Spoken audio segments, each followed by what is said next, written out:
سورة اللقمان مكية ركوعاتها آياتها بسم الله الرحمن الرحيم ألف لام ميم تلك آيات الكتاب الحكيم هدى ورحمة للمحسنين الذين يقيمون الصلاة ويؤتون الزكاة وهم بالآخرة هم يوقنون أولئك على هدى من ربهم أولئك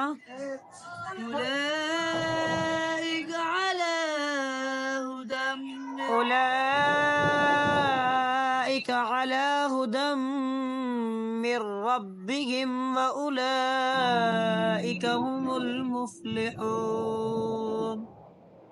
أولئك على هدى من ربهم وأولئك هم المفلحون ومن الناس من يشتري لهو الحديث ليضل عن سبيل الله بغير علم ويتخذها هزوا ومن الناس من يشتري وقف دوباره کرو ومن الناس من يشتري لهو الحديث ليضل عن سبيل الله بغير علم ويتخذها هزوا أولئك لهم عذاب مهين وإذا تتلى عليه آياتنا ولى مستكبرا كأن لم يسمعها كأن في